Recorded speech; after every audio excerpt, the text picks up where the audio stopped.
চালচিত্র পটচিত্রের পরে আর যে শিল্পসত্তায় বাঙালি তার নিজস্ব ঐতিহ্য ও পরম্পরাকে প্রবাহমান কাল ধরে ধরে রেখেছে সেটি হচ্ছে রথচিত্র।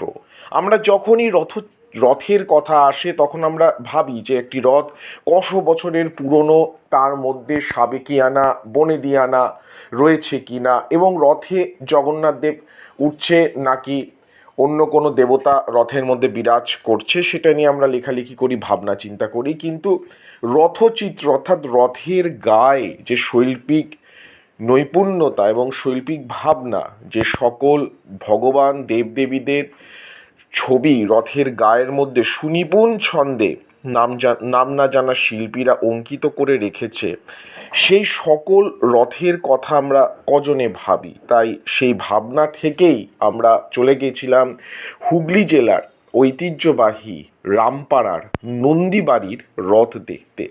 ৯৬ বছরের পুরনো এই রথের গায়ে আমরা দেখতে পেলাম সেই পৌরাণিক ঘটনাবলী এবং সমসাময়িক সমকালীন অর্থাৎ আগের সেই সব ঘটনাবলী এবং এক অনিন্দ্য সুন্দর প্রবাহমান যেন প্রদর্শনশালা হয়ে উঠেছে গোটা রথটি। ছিমছাম সুন্দর এবং অনিন্দ্য গ্রাম্য পরিবেশে এই রথযাত্রা মনকে কেড়েছে।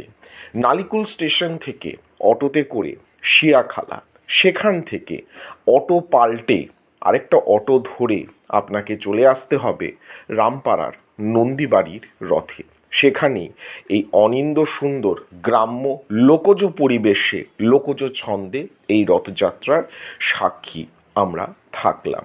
আশা করি আমাদের এই মিনি ব্লগটি আপনাদের ভালো লেগেছে। আমাদের এই উদ্যোগ যদি ভালো লেগে থাকে তাহলে অবশ্যই লাইক, শেয়ার এবং সাবস্ক্রাইব করে আমাদের মনোবল বৃদ্ধি করুন, যাতে করে আমরা আরও ভালো পর্ব আপনাদের জন্য নিয়ে আসতে পারি। নমস্কার, ধন্যবাদ।